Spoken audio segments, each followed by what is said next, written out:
Get ready with me. Confidence ഷഡ്ഡിയുടെ ആദ്യം വന്നു കഴിഞ്ഞാൽ ക്ലിക്ക് ആവും. 1000 വ്യൂസ് കണ്ടില്ലെങ്കിൽ അപ്പൊ ഡിലീറ്റ് ചെയ്ത് കളയുന്നുണ്ട്. പക്ഷെ അത് ഭയങ്കര മാറിപ്പോയി. കിരണിനെ തിരിച്ചറിയുന്ന ഒരു ഐഡന്റിറ്റി ഉണ്ടായിരുന്നു. എന്താണെന്നറിയോ? കുറിയായി എന്തുവാടേ പതാക വെച്ചേക്കുന്നു. നിന്നെ കണ്ട ഗുണ്ട ലുക്കുണ്ട്. നിന്റെ മുടി കണ്ടാ അറിയാം നീ കഞ്ചാവാണെന്ന്. നമുക്ക് കിട്ടുന്ന റോൾ അങ്ങനത്തെയാണ്. വായ നോക്കി കഞ്ചാവടിയെ, കള്ളുകൂടിയെ, സ്പീഡ് വലിയെ. പോലീസുകാർ വരെ ചോദിച്ചിട്ടുണ്ട് ഇതിൻ്റെ ഉള്ളിൽ എന്തൊക്കെയാണ് ഒളിപ്പിച്ച് വെച്ചാക്കണ്ടെന്ന് ഇങ്ങനെ തപ്പി വരെ നോക്കിയിട്ടുണ്ട്. ഒരുപാട് കളിയാക്കല്. നീഗ്രോനെ പോലെ ഇരിക്കണം, ഒന്നാമതെ കറുത്തിട്ടാണ് ഇരിക്കുന്നത്. നമ്മൾ ഡിസ്ക്രിമിനേഷനിൽ കൂടി വന്ന ഒരാളെ ചെറുപ്പം തൊട്ട്. ഞാൻ പറയുന്നത് ഇപ്പൊ നമുക്ക് എല്ലാവർക്കും ഒരേ കളറാണ്. നമ്മളെ ഒന്നും ഒരു മനുഷ്യരായിട്ട് പോലും കൂട്ടിയിട്ടില്ല. കളറിന്റെ ബേസില്, ജാതിയുടെ ബേസില് എല്ലാം നമുക്ക് ഡിസ്ക്രിമിനേഷൻ നല്ലപോലെ കിട്ടിയ ഒരാളാണ് ഞാൻ. ഇങ്ങനത്തെ ഒരാളെ അല്ല. നല്ല കോൺഫിഡൻ്റ് ആയിട്ട് ഇപ്പോൾ വർത്തമാനം പറയാനൊക്കെ ഉണ്ടായിട്ടുണ്ടെങ്കിൽ ആ ഡിസ്ക്രിമിനേഷൻ ഒരു. ഇന്ന് എന്നോടൊപ്പം ഉള്ളത് മേക്കപ്പ് ആർട്ടിസ്റ്റ് കിരണാണ്. നമസ്കാരം. നമസ്കാരം. എന്നെ നോക്കി പറ, ക്യാമറയിലല്ല. മേക്കപ്പ് ആർട്ടിസ്റ്റ് ആണെന്ന് പിന്നീട് റീൽസ്, ശരിക്കും ഞാൻ റീൽസ് കണ്ടിട്ട് ഇൻഫ്ലുവൻസർ ആണെന്നാണ് വിചാരിച്ചത്. പിന്നീടാണ് മേക്കപ്പിന്റെ ഒക്കെ വന്നു കഴിഞ്ഞപ്പോഴാണ് കിരണിനെ തിരിച്ചറിയുന്ന ഒരു ഐഡന്റിറ്റി ഉണ്ടായിരുന്നു. എന്താണെന്നറിയോ? മുടി. പിന്നെ ഒരെണ്ണം കൂടെ ഉണ്ടല്ലോ, എനിക്ക് തോന്നുന്നു എല്ലാ കമന്റ്സിനകത്തും ഇങ്ങനെ എന്തുവാടേ പതാക വെച്ചേക്കുന്നു. വേറെ ഞാനും വിചാരിച്ചില്ല അങ്ങനെ പതാക ആകുമെന്ന്. എന്ന് വെച്ച് കഴിഞ്ഞാൽ അത് ഞാൻ വേറൊരാളെ ട്രോൾ ചെയ്യാൻ വേണ്ടിയിട്ട് ഒരു വീഡിയോ ആണ്. ഞാൻ അങ്ങനെ ചെയ്തതല്ല. വേറൊരാളുടെ ഇത് കണ്ടപ്പോൾ ഇങ്ങനെ വെറുതെ ഒരു വർക്കിന് നിന്ന സമയത്ത് ഫ്രീ ടൈമിൽ എന്നാ കൊള്ളല്ല. അപ്പോൾ അവിടെ മേക്കപ്പ് സാധനങ്ങളൊക്കെ ഉണ്ടാവും. അത് വെച്ച് ഇങ്ങനെ വരച്ച് ഞാൻ ആ കളറും കൂടി നോക്കിയില്ല. അത് ഹിറ്റ് ആവുമെന്ന് ഞാൻ വെറുതെ ഒന്ന് ചെയ്ത് നോക്കാം. 1000 വ്യൂസ് കണ്ടില്ലെങ്കിൽ അപ്പോൾ ഡിലീറ്റ് ചെയ്ത് കളയുന്നുണ്ട്. പക്ഷെ അത് ഭയങ്കര മാറിപ്പോയി. എനിക്കത് കാണുമ്പോഴുണ്ടല്ലോ, പണ്ട് എന്റെയൊക്കെ ചെറുതിൽ ഈ അമ്പലങ്ങളിൽ ഉത്സവത്തിന് പോകുമ്പോ ഒരു മേക്കപ്പ് ബോക്സ് കിട്ടും, നടുക്കൊരെണ്ണം, എന്നിട്ട് ഇങ്ങനെ പൊട്ട് തൊടുന്ന കളറല്ല, അത് വെച്ചിട്ടാണ് പൊട്ട് തൊടുന്നത്. പക്ഷെ ഒരു കാലത്ത് പിന്നീട് അത് പൊട്ട് മാറ്റിയിട്ട് എല്ലാവരും അത് കുറി പോലെ തൊടാൻ തുടങ്ങി അതിനെ വെച്ചിട്ട്. അപ്പൊ എനിക്ക് അതാണോ എന്നൊക്കെ എനിക്കൊരു ഡൗട്ട് അടിച്ചു. പിന്നീടാണ് ഇങ്ങനെ നിരന്തരം റീൽസ് കാണും. അതിനിടയ്ക്ക് കഴിഞ്ഞൊരു റീൽസ് കണ്ടായിരുന്നു, എന്നെ ready with me, get ready with me. അത് കോൺഫിഡൻസ് ഉണ്ട്. അതെന്ന് വെച്ച് കഴിഞ്ഞാൽ കുറെ ഗെറ്റ് റെഡി വിത്ത് മീ കണ്ടിട്ടുണ്ട്. കൂടുതലും പെണ്ണുങ്ങളാണ് ചെയ്യുന്നത്. ആണുങ്ങളുടെ ആയാലും ഇതുപോലെ തന്നെ മേക്കപ്പ് നമുക്കൊന്ന് മാറ്റി പിടിച്ചല്ലേ. മേക്കപ്പ് എപ്പോഴും കാണുന്ന ഒരു ഇതല്ലേ എന്ന് വിചാരിച്ച് വെറുതെ അന്ന് മൂന്നാർ പോണായിരുന്നു കറക്റ്റ്. അപ്പൊ ഇങ്ങനെ വെറുതെ എടുത്തു വെച്ചതാണ്. എന്നിട്ട് ഞങ്ങൾ മൂന്നാർ പോണ വഴിക്ക് കൂട്ടുകാരൻ്റെ വണ്ടിയിൽ ഇരുന്നിട്ടാണ് ഇതൊക്കെ ഡബ് ചെയ്യണത്. അപ്പൊ വെറുതെ അങ്ങനെ ഇട്ട് അതും കയറുമെന്ന് എനിക്ക് തോന്നില്ല. കാരണം എന്ന് വെച്ച് കഴിഞ്ഞാൽ ഷഡ്ഡിയുടെ ആദ്യം വന്നു കഴിഞ്ഞാൽ ക്ലിക്ക് ആവും. പക്ഷെ ഷഡ്ഡി അല്ല കാണിക്കണം. ആദ്യം വന്ന് ഇങ്ങനെ ആൾക്കാർ കാണാം ഇതെന്താണ് എന്ന് കാണണമെന്നുണ്ടെങ്കിൽ എന്തെങ്കിലുമൊക്കെ ഒരു കോൺട്രവേഴ്സി തന്നെ എന്തെങ്കിലുമൊക്കെ ചെയ്യണം. അപ്പം അങ്ങനത്തെ സാധനം ആദ്യം ഫ്രണ്ടിൽ കൊണ്ടുവരാൻ നോക്കണം. അല്ലെങ്കിൽ ആദ്യം വന്നിട്ട് നമ്മൾ നമസ്കാരം ഞാനിന്ന് മൂന്നാർ പോണേന്ന് പറഞ്ഞു കഴിഞ്ഞാൽ ആരും കാണില്ല, ചേച്ചി പോലും കാണില്ല, സ്ഥിരം കാണില്ലെന്ന് പറഞ്ഞത്. അപ്പം എന്തെങ്കിലുമൊക്കെ ഒരു ആൾക്കാർക്ക് കാണാം ഇതെന്തുണ്ടെന്ന് വിചാരിച്ചത്. പക്ഷെ അതും ക്ലിക്കാവെന്ന് വിചാരിച്ചില്ല. അത് വേറൊരു പെണ്ണിനെ വെച്ചിട്ട് അതും ഭയങ്കര ക്ലിക്കായി.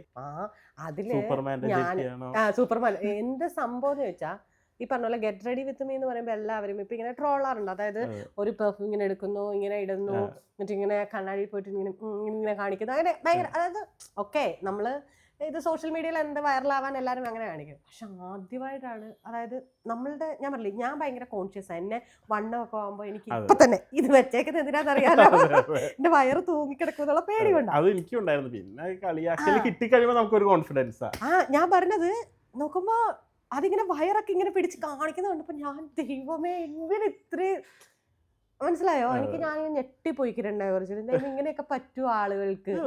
മാത്രമേ വെച്ചാൽ അത്രയും ചീത്തയും വിളിക്കുന്നുണ്ട്. ചീത്ത എന്ന് പറഞ്ഞാൽ എനിക്ക് തന്നെ ചിരി വരും. ചിലത് വായിക്കുമ്പോൾ ചില കമന്റ്സ് നമുക്ക് ഭയങ്കര, ഞാൻ കമന്റ് വായിക്കാൻ ഭയങ്കര ഇഷ്ടപ്പെടുന്നത്.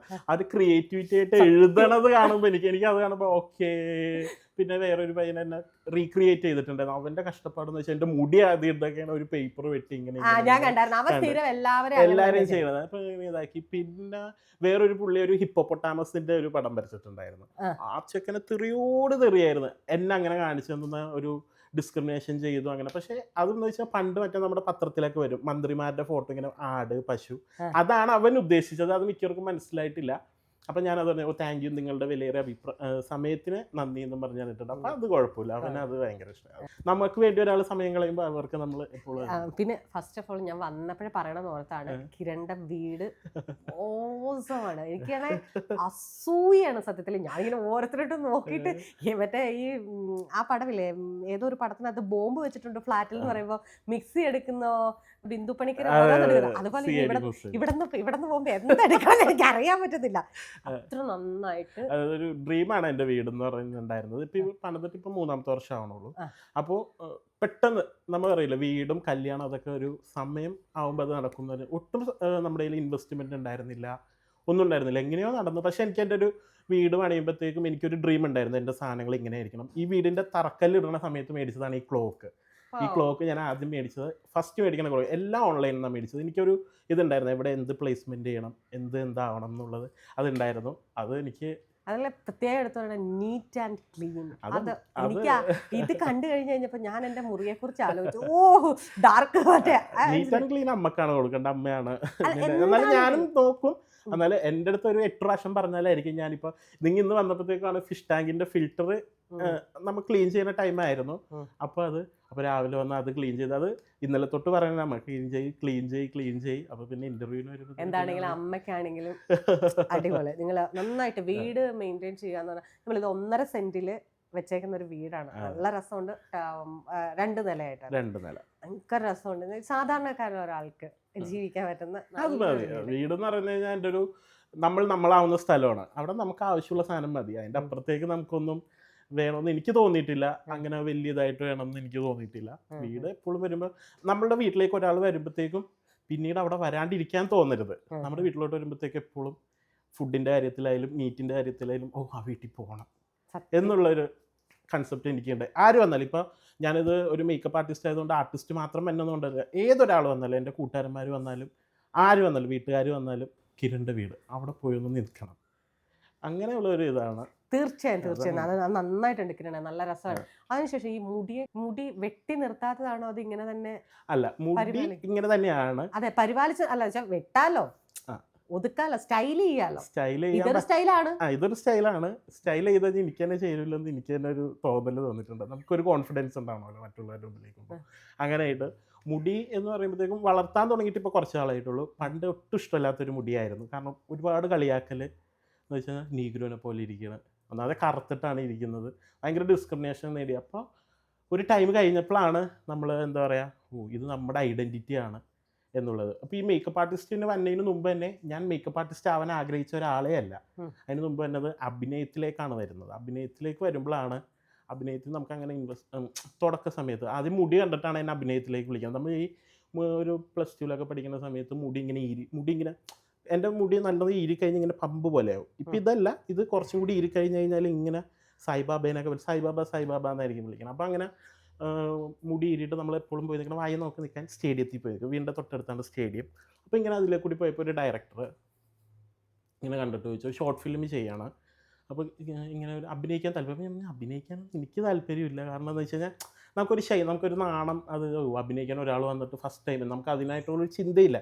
നമ്മളെന്ന് വെച്ച് കഴിഞ്ഞാൽ മുടിയൊക്കെ വളർത്തി 2 പേര് നോക്കണം, ഫോട്ടോ എടുക്കണം, അത്രേ ഉള്ളൂ. അതിൻ്റെ അപ്പുറത്തേക്ക് അഭിനയം അങ്ങനെ ഒരു ഇതൊന്നും ഉണ്ടായിരുന്നില്ല. അപ്പം അങ്ങനെ വിളിച്ചപ്പോഴാണ് ഒരു ഷോർട്ട് ഫിലിമിന് വേണ്ടി പോകുന്നു, അവിടെ അഭിനയിക്കാൻ. അത് ചെറിയ ഒരു വായ നോക്കിയിടാം, നമുക്ക് കിട്ടുന്ന റോൾ അങ്ങനത്തെയാണ്. വായ നോക്കി, കഞ്ചാവടിയൻ, കള്ളുകൂടിയൻ, വീഡിയോ വലിയൻ, നമ്മൾ ചെയ്യാത്ത കാര്യങ്ങളുടെ ഒരു എക്സ്ട്രീം ആയിരിക്കും നമുക്ക് ഓപ്പോസിറ്റ്. ഞാനത് ചിരിച്ചു തന്നെയാണെന്നറിയാമോ, അടുത്തിടകളിൽ നമ്മൾ എപ്പോഴും പറയുന്നത്, ഒരാളെ നിന്നെ കണ്ട ഗുണ്ട ലുക്കുണ്ട്, അതായത് കറുപ്പ് ചുരുണ്ട മുടി, ഭീകര ലുക്ക്, ഒരു ഗുണ്ട. ഇപ്പൊ ഈ പറഞ്ഞ കഞ്ചാവടി, നിന്റെ മുടി കണ്ടാ അറിയാം നീ കഞ്ചാവാണെന്ന്. അത് ഒരു പോലീസുകാർ വരെ ചോദിച്ചിട്ടുണ്ട്, ഇതിൻ്റെ ഉള്ളിൽ എന്തൊക്കെയാണ് ഒളിപ്പിച്ച് വെച്ചാൽ ഇങ്ങനെ തപ്പി വരെ നോക്കിയിട്ടുണ്ട്. ഇപ്പൊ കുറെ കുറഞ്ഞിട്ടുണ്ട്. പണ്ട് ഞാൻ പറയണത് ഒരു 8 വർഷം 9 വർഷം 10 വർഷം മുമ്പുള്ള ഒരു കാര്യമാണ്. അന്ന് ഭയങ്കര നമുക്ക് ഈ മുടി വളർത്തിയിട്ട് നമ്മുടെ കൊച്ചിയിലെ ഒരു കൊച്ചിയിലേക്ക് തന്നെ ഭയങ്കര ഇതായി നിൽക്കുന്ന ഒരു സ്ഥലമാണെങ്കിലും കൊച്ചിയിലേക്ക് ഇറങ്ങാൻ പറ്റില്ലായിരുന്നു. എല്ലാവരും നമ്മളിങ്ങനെ നോക്കും, ഒരു അടക്കി ചിരി. അപ്പൊ ഞാൻ അത് നന്നായിട്ട് എൻജോയ് ചെയ്യുന്ന ഒരാളാണ്. എന്നെ നല്ലത് പറയുന്നതിനെക്കാട്ടും കൂടുതൽ എനിക്കിഷ്ടം എൻ്റെ ചീത്തകൾ പറയുമ്പോൾ ഞാൻ അതനുസരിച്ച് പോകുന്നത്. നല്ലത് പറയുമ്പോൾ ഓക്കെ ഇറ്റ്സ് ഫൈൻ അങ്ങനെ കളയും. ചീത്ത പറയുമ്പോഴായിരിക്കും നമുക്കൊരു കോൺഫിഡൻസ് വരിക. ഇപ്പോൾ ഈ ഇൻ്റർവ്യൂവിൽ നിൽക്കാൻ പോലും ഞാൻ കോൺഫിഡൻസ് ആയത് എന്താണെന്ന് വെച്ച് കഴിഞ്ഞാൽ, നമ്മൾ ഡിസ്ക്രിമിനേഷനിൽ കൂടി വന്ന ഒരാളാണ് ചെറുപ്പം തൊട്ട്. എന്താ പറയുക കളറിൻ്റെ ബേസിൽ, ജാതിയുടെ ബേസിൽ എല്ലാം നമുക്ക് ഡിസ്ക്രിമിനേഷൻ നല്ലപോലെ കിട്ടിയ ഒരാളാണ് ഞാൻ. ഇങ്ങനത്തെ ഒരാളെ അല്ല, നല്ല കോൺഫിഡൻ്റ് ആയിട്ട് ഇപ്പോൾ വർത്തമാനം പറയാനൊക്കെ ഉണ്ടായിട്ടുണ്ടെങ്കിൽ ആ ഡിസ്ക്രിമിനേഷൻ ഒരു കാറ്റഗറി എന്ന് പറഞ്ഞാൽ ഒരു 10ാം ക്ലാസ്സിന് ശേഷമാണ് ഞാൻ ഇത്രയും കോൺഫിഡൻ്റ് ആയത്. അപ്പോൾ ഞാൻ 10 വരെയും പഠിച്ചതെന്ന് വെച്ചാൽ ഒരു എന്താ പറയുക ഒരു ജാതിപരമായിട്ട് കുറച്ച് അവർ കാസ്റ്റിന് ഇമ്പോർട്ടൻ്റ്, അവരുടെ ആൾക്കാർക്ക് മാത്രം ഇമ്പോർട്ടൻ്റ് കൊടുക്കുന്ന സ്കൂളിൽ പഠിച്ചത്. ഞാൻ തമ്മനത്ത് തന്നെയാണ് പഠിച്ചത്. അത് ഒരു മുസ്ലിം സ്കൂളായിരുന്നു. അപ്പോൾ എന്ന് വെച്ച് കഴിഞ്ഞാൽ അവിടെ കൂടുതൽ മുസ്ലിംസ്, അതെന്ന് വെച്ച് കഴിഞ്ഞാൽ സ്കൂളിനെ കുറിച്ച് നന്നായിട്ട് പഠിപ്പിക്കുക അതൊന്നല്ല ഞാൻ പറഞ്ഞത്. അപ്പോൾ അവിടെ എന്ന് വെച്ച് കഴിഞ്ഞാൽ കൂടുതൽ ഇമ്പോർട്ടൻ്റ് കൊടുക്കുന്നത് മുസ്ലിംസാണ്, മുസ്ലിം പിള്ളേരാണ് കൂടുതലും. അപ്പോൾ നമ്മൾ അവരുടെ ഫ്രണ്ട്സ് ആയിട്ടായിരിക്കും, അവർ പള്ളിയിൽ പോകുന്ന ആൾക്കാരൊക്കെ ആയിട്ടായിരിക്കും ഭയങ്കര കൂട്ട്. അപ്പോൾ നമ്മൾ അതിൻ്റെ നമ്മളവിടെ ഒരു നമുക്കൊരു എന്താ പറയുക സ്കൂളിൽ പോകുമ്പോൾ തന്നെ നമുക്ക് ഒരു ഇതുണ്ട് പി ടി പീരീഡ്, നമ്മൾ കളിക്കാൻ പോകുന്നത് ഇതൊക്കെ. പക്ഷേ എനിക്ക് എന്നെ സംബന്ധിച്ചിടത്തോളം പി ടി പീരീഡ് എന്ന് പറഞ്ഞു കഴിഞ്ഞാൽ ഭയങ്കര വേണ്ട എന്നുള്ളത്. കാരണം നമ്മൾ ഫുട്ബോൾ കളിക്കാൻ കുട്ടികൾ അത് അവരുടെ ഒരു കാറ്റഗറി ഉണ്ട്. കാരണം എനിക്കിപ്പോഴും അതെ, ഫുട്ബോൾ കളിക്കാൻ അറിയില്ല, ക്രിക്കറ്റ് കളിക്കാൻ അറിയില്ല, അതൊന്നും അറിയില്ല. നമ്മളവിടെ പോയിട്ട് മറ്റേ റൗണ്ട് റിങ് എടുത്തിട്ട് ഇങ്ങനെ എറിഞ്ഞ് കളിക്കൽ അതൊക്കെയാണ് എനിക്ക്. ഇപ്പം എനിക്ക് പി ടി പീരീഡ് അന്ന് എനിക്ക് ഭയങ്കര ദേഷ്യമായിരുന്നു. പിന്നെ കാണണം നമ്മളെ കളിയാക്കണം എന്ന് വെച്ച് കഴിഞ്ഞാൽ 10ൽ പഠിക്കുമ്പോഴത്തേക്ക് ഒരു നീഗ്രോ റൈറ്റർ ഉണ്ട്, ഗൂഗി വാത്തിയാങ്കോ. ആ ഗൂഗി വാത്തി അങ്ങനെ പേര്. അപ്പം എനിക്ക് അതൊരു ഭയങ്കര, എനിക്ക് എൻ്റെ കളറിനോടും എനിക്ക് ഭയങ്കര ഇഷ്ടമല്ലായിരുന്നു. എനിക്ക് അതെന്നാന്നറിയോ, സ്ഥിരം പറയുമ്പോൾ തന്നെ നമുക്ക് മനസ്സിലാവും. ഇപ്പം നമുക്ക് കളറിന് ആ സമയത്ത് ഞാൻ ഒരുപാട് വിഷമിച്ചിട്ടുണ്ട് കേട്ടോ. എൻ്റെ ഈ കളറ് നമുക്ക് ഇൻകം വരാനായിട്ട് എനിക്കൊന്നുമില്ല. എൻ്റെ അമ്മ 4ാം ക്ലാസ് വരെയും പഠിച്ചിട്ടുള്ളൂ. ഞാൻ സിംഗിൾ പാരൻ്റ് ആയിട്ടാണ് വളർന്നത്. അമ്മൂമ്മ അങ്ങനെ വിളിച്ചത്. അപ്പോൾ എനിക്ക് അങ്ങനെ ഇത് തോന്നിയിട്ടില്ല. കൊച്ചേ ഞാൻ പറയുന്നത് ഇപ്പം നമുക്ക് എല്ലാവർക്കും ഒരേ കളറാണ്. അപ്പം എനിക്കത് പറയുമ്പോൾ തന്നെ അത് മനസ്സിലാവും. നമ്മളെ ഒന്നും ഒരു മനുഷ്യരായിട്ട് പോലും കൂട്ടിയിട്ടില്ല. അത് ഞാൻ പറയാം, 10 വരെ എനിക്ക് അങ്ങനെ തോന്നിയിട്ടുള്ളൂ കേട്ടോ. എന്ന് വെച്ച് കഴിഞ്ഞാൽ ഫ്രണ്ട്സാണ്, എനിക്ക് അവരോട് ആരോടും ദേഷ്യമില്ല. ഇന്ന് ഞാനിങ്ങനെ നിൽക്കണമെങ്കിൽ അവരുടെ ഒരു ഇത് കൊണ്ടായിരിക്കും. അവിടുത്തെ ടീച്ചേഴ്സ് പോലും എന്ന് വെച്ച് കഴിഞ്ഞാൽ ഞാൻ ഒരു സ്വർണ്ണമാല ഇട്ടുണ്ട്. എനിക്ക് അമ്മ മേടിച്ചെന്ന് ഒരു 9ാം ക്ലാസ്സിൽ പഠിച്ചപ്പോൾ ഒരു സ്വർണ്ണമാല ഞാൻ ഇട്ടുണ്ട്. അപ്പോൾ സ്വർണ്ണമാല ഇട്ടുമ്പോഴത്തേക്ക് അതിനകത്ത് ഒരു ചരട് ഇട്ടുണ്ട്. എന്നാൽ സ്വർണ്ണമാല നമ്മൾ താഴെ പൊട്ടിപ്പോകാണ്ടിരിക്കാൻ വേണ്ടി നമ്മളൊരു കറുത്ത ചരട് കിട്ടും. ഇത് നമ്മുടെ ഒരു ഹിന്ദി ടീച്ചർ കണ്ടിട്ട് അവർ മുസ്ലിം ആയതുകൊണ്ടാണോ എന്ന് എനിക്കറിയില്ല, ഇത് ബാക്കി എല്ലാവരും ഇട്ടുകൊണ്ടും വരുന്നുണ്ട്, ഞാൻ അവിടെ ഇട്ടുകൊണ്ടും വന്നപ്പോഴത്തേക്കും അതെന്ന് പറഞ്ഞാൽ എന്നെ ഇവിടെ ഒരു പിച്ചി. അതൊക്കെ ഞാൻ ഒരിക്കലും മറക്കില്ല. ഇങ്ങനെ പിച്ച് എന്ന് വെച്ചാൽ ഒരു 5 മിനിറ്റോളം ഇങ്ങനെ പിച്ച് ഇവിടെ ഇട്ടുകൊണ്ടും വരാൻ പാടില്ലല്ലോ. അതൊരു എക്സാം എഴുതിക്കൊണ്ടുകൊണ്ടിരിക്കുന്ന ടൈമിലാണ്. എന്ന് വെച്ച് കഴിഞ്ഞാൽ ക്ലാസ് സ്വർണ്ണമല്ല, അതെന്താണെന്നറിയില്ല. അതിന് മുമ്പ് ഞാൻ ഇട്ടിട്ടുണ്ട്. ഞാൻ അന്നെന്ന് വെച്ചാൽ ഷർട്ട് ഇപ്പോൾ ചൂടായത് കാരണം ഞാൻ ഒരു ബട്ടൺസ് അഴിച്ചിട്ടിട്ട് അപ്പോഴാണ് ഇത് കാണുന്നത്. അതിന് മുമ്പ് വരെ ഞാൻ ഇട്ടിട്ടുണ്ട്. അപ്പോൾ എന്നെ വന്നിട്ട് ഇങ്ങനെ ഒരു പിച്ചൊക്കെ പിച്ച്. അപ്പോൾ എനിക്ക് അതൊക്കെ ഭയങ്കര അത് മനസ്സിനാണ്. പക്ഷെ ഞാൻ ആരോടും പറഞ്ഞിട്ടില്ല. അത് ചിലപ്പോൾ അത് ആ സിറ്റുവേഷനായിരിക്കും. പക്ഷെ ഒരു 10 കഴിഞ്ഞ് +1 +2 എത്തിയപ്പോഴാണ് ഫ്രണ്ട്സ് എന്താണെന്ന് മനസ്സിലാവും. ഇങ്ങനെയല്ല ഫ്രണ്ട്ഷിപ്പ്. സത്യമായിട്ടും ഞാൻ ഒരിക്കലും മിസ് ചെയ്യാത്തതാണ് എൻ്റെ +1 +2 എന്ന് വെച്ച് കഴിഞ്ഞാൽ. ഞാൻ ആദ്യം ഞാൻ 10ൽ നല്ല മാർക്ക് ഉണ്ടായിരുന്നു, നന്നായിട്ട് പഠിപ്പിക്കുമായിരുന്നു കേട്ടോ. ഞാൻ 10ാം ക്ലാസ്സിൽ ഇത് എന്താ പറയുക അവർക്ക് കൂടുതലും പഠിപ്പിക്കണതിനാണോ 100% മാർക്ക് 100%. അത് നന്നായിട്ട് എനിക്ക് അതുകൊണ്ട് മാർക്കും ഉണ്ടായിരുന്നു. മാർക്കുള്ളത് കാരണം ഞാൻ ഒരു ഡോക്ടറാകാൻ വേണ്ടി ആഗ്രഹിച്ച ഒരാളാണ്. എനിക്കൊരു മെഡിസിൻ ഫീൽഡ് അങ്ങനെ എടുക്കണമെന്ന് പറഞ്ഞ് ഫസ്റ്റ് ബാച്ചാണ് എടുത്തത്. ഫസ്റ്റ് കിട്ടിയത് നല്ല സ്കൂളിൽ തന്നെ ആയിരുന്നു. ഞാൻ അത് കഴിഞ്ഞിട്ട് ഒരു ജീവിതത്തിൻ്റെ കുറച്ച് പ്രശ്നങ്ങളല്ല, ഒരു കാര്യം കൊണ്ട് ഞാൻ ആ സ്കൂളിൽ നിന്ന് ട്രാൻസ്ഫർ ചെയ്തിട്ട് ഒട്ടും ഇഷ്ടമല്ലാത്തൊരു സ്കൂളിലാണ് ഞാൻ പോയത്. കാരണം എന്ത് പറ്റിയ പ്രശ്നമൊന്നുമില്ല, അതൊരു വേറൊരു ഇത് അതെനിക്കിവിടെ പറയാൻ അങ്ങനെ തോന്നില്ല. നമ്മുടെ ലൈഫിലേക്ക് വേണ്ടിയിട്ടുള്ള ഒരു ആളിനെ തപ്പിപ്പോയതാണ്. പ്രണയം. അപ്പോൾ പ്രണയത്തിന് വേണ്ടി പോയതാണ്. അപ്പോൾ ഞാൻ അങ്ങനെയാണ്. പക്ഷെ അവിടെ ചെന്നപ്പോഴാണ് വേറെ ട്വിസ്റ്റ്. എന്നെ പ്രണയിച്ചുകൊണ്ടിരുന്ന ആൾ വേറൊരാളായിട്ട് പ്രണയിച്ച തോള് കൈയിട്ടിട്ട് പോകുന്നു. കാമുകൻ മരിച്ചു. അവിടെയും ഒരു ട്രോമ തന്നെയായിരുന്നു. പക്ഷേ ട്രോമ തന്നെയായിരുന്നു. കാരണം എൻ്റെ ബെസ്റ്റ് ഫ്രണ്ട്സ് മിക്കവർക്കും അറിയായിരുന്നു ഞങ്ങളുടെ റിലേഷൻഷിപ്പ് അറിയുന്നു. പക്ഷേ പ്രണയം ഞാൻ പറഞ്ഞിട്ടുണ്ട്, അവൾ ഇങ്ങാടെ എൻ്റെ അടുത്ത് പറഞ്ഞിട്ടില്ല. അപ്പോൾ ഞങ്ങൾ രാത്രി സംസാരിക്കുമായിരുന്നു. ഞാൻ പേപ്പർ ഇടാൻ പോയിരുന്നു രാവിലെ. അപ്പോൾ തലേ ദിവസം ഉറങ്ങിപ്പോണെങ്കിൽ എന്നെ രാവിലെ വെളുപ്പിന് 4 മണിക്കൊക്കെ വിളിക്കണം കേട്ടോ എന്നൊക്കെ പറയും. അപ്പോൾ വെളുപ്പിന് 4 മണിക്ക് കറക്റ്റ് വിളിക്കും. അപ്പോൾ നമുക്ക് തന്നെ തോന്നല്ലോ എന്തോ ഉണ്ട് നമ്മുടെ കയ്യിൽ. പിന്നെ ഒരു അത് എന്താ വെച്ചാൽ ഈ 10ാം ക്ലാസ്സിൻ്റെ വെക്കേഷനിലാണ് ഇതൊക്കെ നടക്കുന്നത്. അത് കഴിഞ്ഞ് 10 ഇത് കഴിഞ്ഞ് പിന്നെ ഒരു ദിവസം മെസ്സേജ് ഇല്ല, ഒന്നുമില്ല. ഒരു ദിവസം കാണുന്നത് ഞാൻ ആ സ്കൂളിൽ നിന്ന് വരുമ്പോൾ ഞങ്ങൾ സെയിം കാണുന്നത് തമ്മനത്തേക്ക് വന്നെ, നമ്മുടെ വീടിൻ്റെ അടുത്ത് തന്നെ തമ്മനത്തേക്ക് വന്നെ ബസ്സിൽ വെച്ചാണ് കാണുന്നത്. അപ്പോഴാണ് വർത്തമാനം പറയാണ്ട് പോയി. അപ്പോൾ എന്താ കാരണം എന്ന് അറിയാൻ വേണ്ടി ഞാൻ അവിടുത്തെ അഡ്മിഷൻ ക്യാൻസൽ ചെയ്ത് പിറ്റേ ദിവസം തന്നെ ഇങ്ങടേക്ക് അഡ്മിഷൻ പോയി. ഇത് ആദ്യമായിട്ടായിരിക്കും പറഞ്ഞത്. വീട്ടുകാരുടെ അടുത്ത് പോലും പറഞ്ഞിട്ട്, വീട്ടുകാരുടെ അടുത്ത് പറഞ്ഞേക്കുന്നത് അമ്മ അങ്ങോട്ടൊക്കെ പോകും ബസ് എന്ന് വെച്ചാൽ യൂണിഫോം അടിച്ച് ബുക്കുകൾ മേടിച്ച് എല്ലാം കഴിഞ്ഞ് കഴിഞ്ഞപ്പോഴാണ് അവിടെ നിന്ന് ട്രാൻസ്ഫർ അടിച്ചത്. പിന്നെ ഇവിടെ നിന്ന് പക്ഷേ ഞാൻ അതെനിക്ക് ദൈവം എനിക്ക് തന്നായിരിക്കുമെന്ന് ഞാൻ വിശ്വസിക്കുന്നുണ്ട്. ആ സ്കൂളിൽ ചെന്നപ്പോഴാണ് ലൈഫ് എന്താണ്. ഏതായിരുന്നു സ്കൂള്? Government HSS Punnakkal. അഭിമാനത്തോടെ തന്നെ ഞാൻ പറയും ഗവൺമെന്റ് HSS പുന്നക്കൽ. ഞാനാക്കിയ സ്കൂള് ഗവൺമെന്റ് HSS പുന്നക്കലാണ്. രസമായിരുന്നു കൂട്ടുകാരന്മാരെന്ന് വെച്ച് കഴിഞ്ഞാൽ. അങ്ങനെയായിരുന്നു ഫ്രണ്ട്ഷിപ്പ് എന്ന് ഞാൻ മനസ്സിലാക്കിയ ഒരു ടൈമുണ്ട്. പിന്നെ അന്നത്തെ കാലം ഫേസ്ബുക്ക്, ഇന്നത്തെ ഇൻസ്റ്റാഗ്രാം ഒന്നുമില്ല, ഫേസ്ബുക്ക് ആണെന്ന്. അപ്പം അന്നെന്ന് വെച്ചാൽ എനിക്ക് മടിയായിരുന്നു എൻ്റെ ഫേസ്, നമ്മളെ കാണാൻ ഭംഗിയൊന്നും ഇല്ലാത്ത ഒരാൾ ഫേസ്ബുക്കിൽ ഫോട്ടോ ഇടുക. അന്ന് ഫേസ്ബുക്കിൽ ഫോട്ടോ ഇടാൻ വേണ്ടി ഫസ്റ്റ് DSLR ക്യാമറയിൽ ഫോട്ടോ എടുക്കണം അവരുടെ അവിടുത്തെ വെച്ചാണ്. അന്നത്തെ ട്രെൻഡ് എന്ന് വെച്ച് കഴിഞ്ഞാൽ ഫേസ്ബുക്കിൽ ഫോട്ടോ ഇട്ട് കഴിഞ്ഞാൽ 100 ലൈക്ക് കിട്ടിക്കഴിഞ്ഞാൽ അവൻ ഹീറോയാ. സത്യം. അന്ന് ഹീറോ, ഇന്നത്തെ പോലെ ഒന്നല്ല. അന്ന് ഫേസ്ബുക്ക് തുടങ്ങിയ സമയത്ത് ഫേസ്ബുക്ക് ഇട്ട് കഴിഞ്ഞിട്ട് ഒരു 100 ലൈക്ക് കിട്ടിയാൽ മതി, അവൻ ഹീറോയാ. അപ്പം ഞാൻ എൻ്റെ ഒരു അപകർഷതാബോധത്തിൽ ഞാൻ ഇങ്ങനെയൊന്നുമല്ല, ഭയങ്കര എല്ലിച്ചിട്ട് മുടിയൊക്കെ ഇങ്ങനെ പറ്റ വെട്ടി നടക്കുള്ളൂ. എൻ്റെ അമ്മക്ക് എൻ്റെ മുടി അത്ര ഇഷ്ടമല്ലായിരുന്നു. അപ്പം എന്ന് വെച്ചാൽ എപ്പോഴും ഇങ്ങനെ അടിച്ച് നടക്കുള്ളൂ. അപ്പോൾ എന്നെ വിളിച്ചോണ്ട് മൊട്ടാണ്ടി എന്ന് വിളിച്ചോണ്ട് ഇങ്ങനെ മൊട്ട അടിച്ച് നടക്കുള്ളായിരുന്നു. അങ്ങനെ ഇതാക്കി ഫേസ്ബുക്കിലിട്ട് നോക്കുന്നത് 250 ലൈക്ക്. അപ്പോൾ കൊള്ളാം.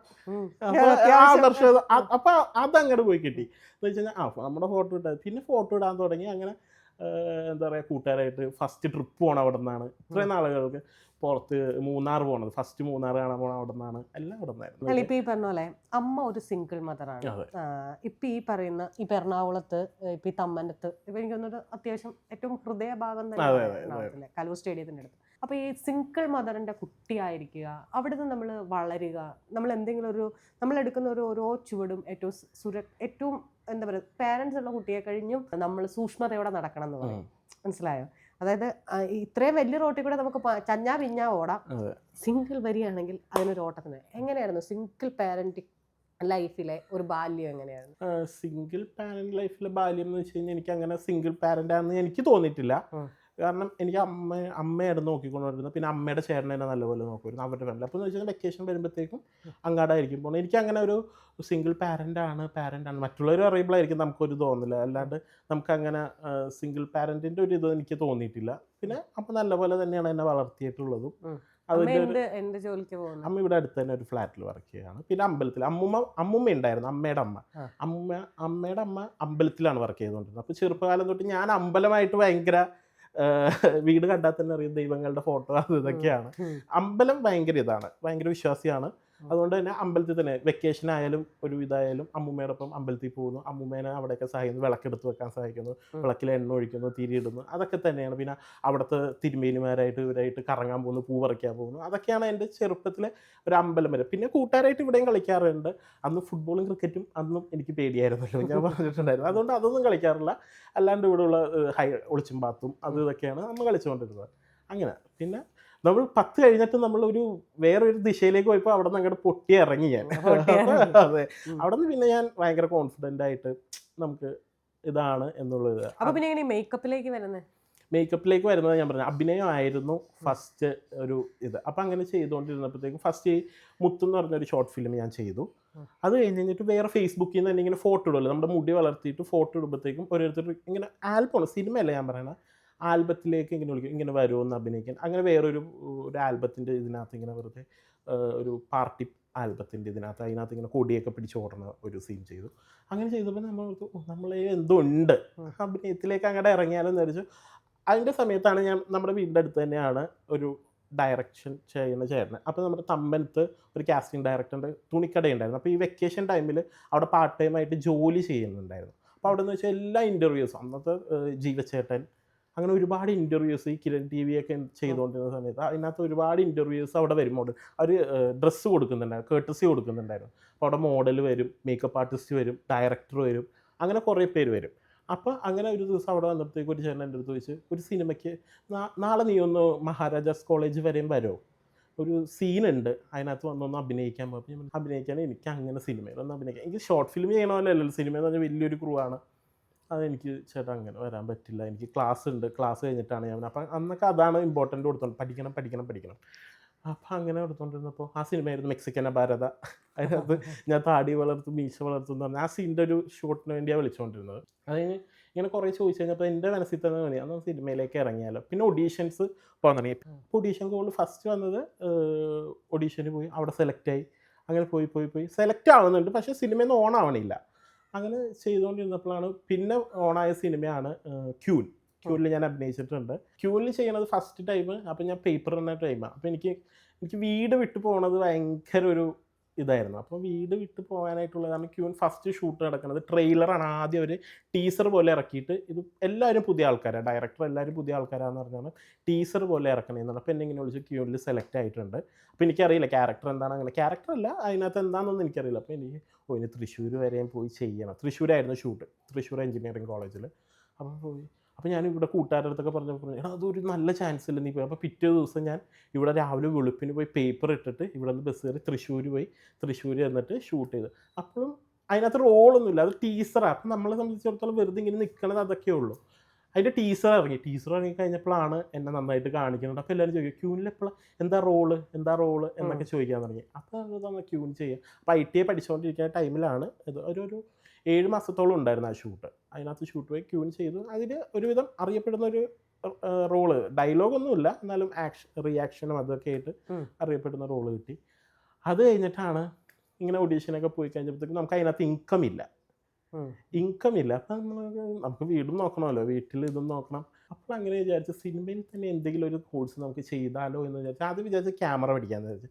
ഞാൻ ഓർത്ത് ക്യാമറ വേണ്ട, എനിക്ക് അത്രയുള്ള ബുദ്ധിയില്ല. പിന്നെ അത് കഴിഞ്ഞിട്ട് കോസ്റ്റ്യൂം ചെയ്യുന്നത് വെച്ചാൽ, അപ്പോൾ കോസ്റ്റ്യൂം ഞാൻ നോക്കാൻ നേരത്ത് കോസ്റ്റ്യൂമിന് ഇത്തിരി പണിയൊക്കെ വേണം, സ്റ്റിച്ച് ചെയ്യാൻ അറിയണം, അത് ഡിസൈൻ ചെയ്യാൻ അറിയണം. അതും നമുക്ക് ഏൽക്കില്ല. അപ്പോൾ ഞാൻ നോക്കാൻ നേരത്ത് ഈ ഷൂട്ടിങ്ങിങ്ങനെ പോകുമ്പോൾ ഏറ്റവും എളുപ്പമുള്ള പണി എന്താണെന്ന് വെച്ച് കഴിഞ്ഞാൽ ഒരു തുണി പിടിക്കുക, ഈ ഒപ്പ്, അതാണ് മേക്കപ്പ് എന്ന് വിചാരിച്ചാൽ ഞാൻ മേക്കപ്പ് പഠിച്ചുകൊണ്ടിരുന്നത്. മേക്കപ്പ് പഠിക്കാൻ പോകണേട്ടോ. അപ്പോൾ അത്രേ ഉള്ളൂ മേക്കപ്പ് എന്ന് വെച്ച് കഴിഞ്ഞാൽ.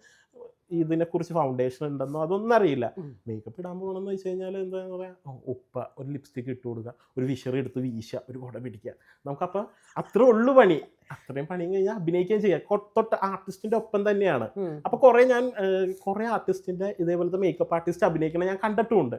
അപ്പം ഞാൻ ഓർത്തോ അത് കൊള്ളാം, അപ്പോൾ സിനിമയിൽ നിൽക്കുകയും ചെയ്യാം, ഇവിടെ നിന്ന് ഇൻകം കിട്ടും, നമ്മൾ അങ്ങനെ അറിഞ്ഞ് പോകാമല്ലോ വിചാരിച്ച്. അത് കഴിഞ്ഞിട്ട് ഞാനിങ്ങനെ വീട്ടിൽ തല്ലൂരി. അപ്പം അമ്മ പറഞ്ഞു അത്രയും കോഴ്സ് പഠിക്കാനായിട്ട് അന്ന് പഠിക്കുമ്പോൾ ഇപ്പോൾ ഒരു 9 വർഷം മുമ്പ് പഠിക്കുമ്പോഴത്തേക്ക് 20,000 രൂപയാണ് 10 ദിവസത്തെ കോഴ്സ് മേക്കപ്പ്. ഞാൻ വാശി പിടിച്ചപ്പോൾ അമ്മ പറഞ്ഞ് നിനക്ക് കോഴ്സ് പഠിക്കാൻ ഞാൻ പൈസ തരാം, അത് കഴിഞ്ഞിട്ട് പ്രൊഡക്റ്റ് എടുക്കാനൊക്കെ നീ തന്നെ പൈസ തരാം. ഓക്കെ എന്നൊക്കെ പറഞ്ഞ് കോഴ്സ് എടുക്കാൻ ചെന്നപ്പോഴാണ് മനസ്സിലായ ചെറിയ പണിയൊന്നും അല്ല, ഇരട്ടി പണിയാണ്. നമ്മളെ സ്കിൻ അറിയണം, അതിനനുസരിച്ചുള്ള മേക്കപ്പ്, ഫൗണ്ടേഷൻ, ഇത്രയും സാധനങ്ങളുണ്ട്. അപ്പോൾ തന്നെ പിന്നെ അത് കോഴ്സ് പഠിച്ചെടുത്ത് എന്തോ ഭാഗ്യം കൊണ്ട്, എനിക്ക് ഭാഗ്യം നല്ലപോലെ ഉണ്ടെന്ന് വിശ്വസിക്കുന്ന ഒരാളാണ്. കോഴ്സ് പഠിച്ചു കഴിഞ്ഞാൽ അപ്പം തന്നെ എനിക്കൊരു ചാനലിൽ വർക്ക് കിട്ടി, ഹെയർ സ്റ്റൈലിസ്റ്റായിട്ട് ഇങ്ങനെ പോകാൻ തുടങ്ങി. പിന്നെ അവിടെ പോയി അന്നൊക്കെ പോകുമ്പോൾ ഭയങ്കര ഫ്ലോപ്പായിരുന്നു വർക്കൊക്കെ. അങ്ങനെ പോയി മേക്കപ്പാണ്